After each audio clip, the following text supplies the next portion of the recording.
अस्सलाम वालेकुम दोस्तों, मैं हूं माजिद मलिक और डिस्कवर द वर्ल्ड में आप सबको खुश आमदीद। दोस्तों, आज इंसान ने इस दुनिया में जितनी भी तरक्की और कामयाबी की मंजिलें तय की हैं, उन सब का क्रेडिट वो अपने आप को देता है। यानी कि इंसान जितना कामयाबी की मंजिलों को छूता चला जाता है, उतना ही वो अल्लाह पाक की नाफरमानियां भी करता जा रहा है, क्योंकि इंसान ये भूल चुका है कि आज वो जिस मकाम पर भी खड़ा है सिर्फ अपने खालिक हकीकी की वजह से ही है। इसमें कोई शक नहीं कि वो रब की जात जिस इंसान को जमीन से आसमान तक पहुंचा सकती है, वही जाते पाक उसी इंसान को आसमान से दोबारा जमीन पर भी फेंक सकती है। अगर तारीख पर नजर दौड़ाई जाए तो हजारों साल पहले इस दुनिया में कई ऐसी कौमें गुजर चुकी हैं जिन्होंने कामयाबियां हासिल करने के बाद गरूर और तकब्बुर में आकर अल्लाह पाक की नाफरमानी शुरू कर दी, और फिर उन पर ऐसा अजाब नाजिल हुआ कि उनका नामो निशान ही इस सफ़े हस्ती से मिट गया। दरअसल आज की इस वीडियो में हम आपको तारीख की एक ऐसी नाफरमान कौम के बारे में बताने जा रहे हैं जिसने सिर्फ अपने गरूर और तकब्बुर की वजह से और अपने शहर में मसनूई जन्नत बनाकर अपना सब कुछ बर्बाद कर दिया। ये कौन कौम थी? ये किस शहर में आबाद थी? ये मसनूई जन्नत बनाने वाला बदबख्त शख्स कौन था और इस कौम पर किस तरह अजाब नाजिल हुआ? इस सब कुछ जानने के लिए इस कीमती और मालूमाती वीडियो को शुरू से लेकर आखिर तक जरूर देखिएगा। मुअज़्ज़िज़ नाज़रीन गिरामी, दुनिया की सबसे मुकद्दस किताब कुरान मजीद में अल्लाह पाक ने दुनिया में मौजूद तमाम कौमों को हिदायत अता करने के लिए एक ऐसी कौम का जिक्र फरमाया है जो अपनी शान शौकत और तरक्की की वजह से एक ऐसे अरूज पर पहुंच चुकी थी कि इनका मानना था कि अब इन्हें कोई भी हरा नहीं पाएगा। इसी वजह से इस कौम ने कुफर, शिर्क और अल्लाह पाक की नाफरमानी शुरू कर दी। कुरान मजीद में इनका जिक्र यूं किया गया, क्या आपने नहीं देखा कि आपके रब ने कौम आद के साथ क्या किया? इन्हें शहर इरम में हर ऐशो इशरत की चीज फराहम की गई। इस कौम की ताकत जैसा कोई किसी शहर में पैदा नहीं किया गया था, मगर फिर इन्होंने हमारी ऐसी नाफरमानी की कि इन्हें आसमान से उठाकर जमीन की मिट्टी में मिला दिया गया, जिससे पूरी कौम गर्क हो गई। दरअसल ये 1000 सतूनों वाला एक ख्वाबों का शहर था जिसे इरम के नाम से जाना जाता है। इस शहर को तकरीबन 3000 साल पहले एक देव हीकल कौम ने आबाद किया था, जिसे उस वक्त कौम आद के नाम से जाना जाता था, और ये अपने दौर की सबसे ज्यादा ताकतवर कौम कहलाई जाती थी। पूरी दुनिया के इंसानों के मुकाबले में इस कौम को सबसे ज्यादा नेमतों से नवाजा गया था। इस कौम को अपने शहर में बुलंद तरीन और खूबसूरत इमारतें तामीर करने का बेहद शौक था। आपको बताते चलें कि अब तक तारीख में आद के नाम से 2 अक़वाम गुजर चुकी हैं, एक आदे उला और दूसरी आदे इरम। आदे उला साम बिन नूह अलैहिस्सलाम की औलाद में से थे और ये अरब के एक जनूबी इलाके में आबाद थे। इन कौमों की तरफ अल्लाह पाक की जानिब से हजरत हूद अलैहिस्सलाम को हिदायत फराहम करने के लिए भेजा गया था, लेकिन ये कौमें अपनी नाफरमानियों की वजह से एक दर्दनाक अजाब का शिकार हो चुकी थी। इसी अजाब में जो लोग बच गए, उन बचे कुचे लोगों को लेकर हजरत हूद अलैहिस्सलाम हिजरत कर गए और फिर वो आकाफ के एक इलाके में जाकर आबाद हो गए। आकाफ का ज्यादातर इलाका यमन और ओमान के दरमियान मौजूद था। ये वो जगह थी जहां उस वक्त रेत के बहुत बड़े बड़े ढेर मौजूद हुआ करते थे, और फिर इस तरह आज से तकरीबन 8500 साल से भी ज्यादा पहले यहां कौम आद आकर आबाद हो गई। इस इलाके में इस कौम ने खूब तरक्की की। ये लोग आकाफ के जिस इलाके में बसे थे, उस इलाके को शहर इरम कहा जाता था। इसके अलावा इस शहर को जातुल आद के नाम से भी पुकारा जाता था, जिसके मानी सतूनों वाले शहर के हैं। कहा जाता है कि आदे इरम में बसने वाले लोग तकरीबन 12 गज लंबे हुआ करते थे।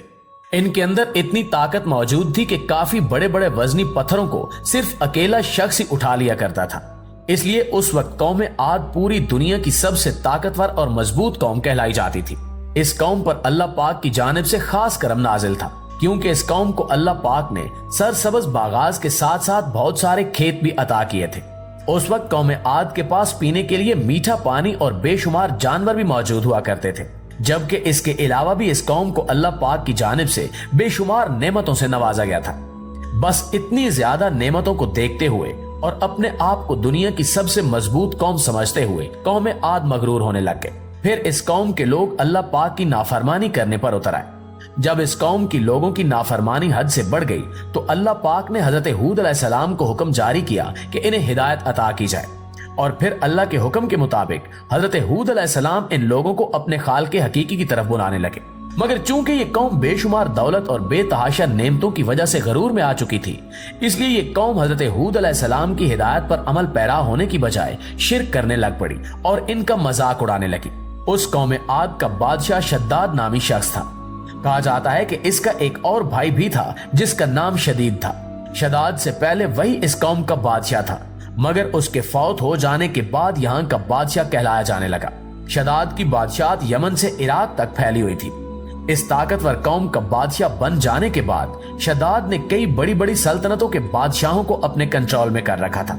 जब अल्लाह पाक के हुक्म से हजरत हूद अलैहिस्सलाम इस कौम के लोगों को शिर्क और अल्लाह पाक की नाफरमानी करने से मना कर रहे थे, तो उस वक्त उन्होंने इस कौम के बादशाह यानी कि शद्दाद को अपने खालिक हकीकी की तरफ लौटने को कहा, जिस पर शद्दाद ने हजरत हूद अलैहिस्सलाम से सवाल किया कि अगर मैं अल्लाह पाक पर ईमान ले आऊं और एक ही अल्लाह की इबादत करूं तो मुझे क्या फायदा हासिल होगा। तो शद्दाद के सवाल पर हजरत हूद अलैहिस्सलाम ने इरशाद फरमाया कि अगर तुम एक ही अल्लाह की इबादत करोगे तो तुम पर जन्नत हलाल कर दी जाएगी। इस पर शद्दाद ने हजरत हूद अलैहिस्सलाम से दोबारा सवाल किया कि जन्नत क्या है, और फिर जब हजरत हूद अलैहिस्सलाम शद्दाद को जन्नत की बेशुमार नेमतों के बारे में बताने लगे तो शद्दाद इनकी बताई हुई जन्नत की नेमतों के बारे में सुनकर हंसने लगा और कहने लगा कि ऐसी जन्नत तो मैं खुद भी बना सकता हूँ। हजरत हूद अलैहिस्सलाम ने इस बदबख्त को कुफ्र और शिर्क से बार बार रोकने की कोशिश की, लेकिन ये बाज ना आया। इसके बाद शद्दाद ने अपनी कौम के कई कारीगरों को इकट्ठा किया और आकाफ में इरम के मकाम पर एक जन्नत तामीर करवाने का हुक्म दिया। रिवायात के मुताबिक शद्दाद की बनाई जाने वाली जन्नत में सोने से बनी ईंटें लगाई गई थी और वहां कई सोने की चीजें भी रखी गई थी। उसने वहां शहद, मीठे पानी और दूध की नहरें भी बनवा दी थी। उसने इस जगह दरख्त और पौधे वगैरह भी लगवा दिए।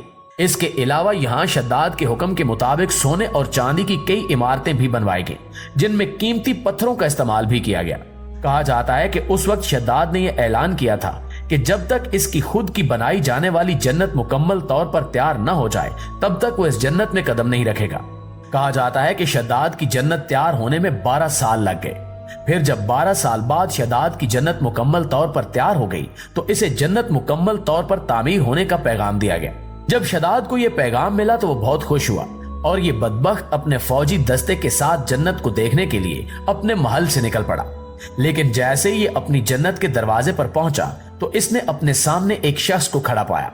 शद्दाद उस शख्स को देखकर अपने फौजी दस्ते से कहने लगा कि ये शख्स मुझे जन्नत में दाखिल होने नहीं देगा।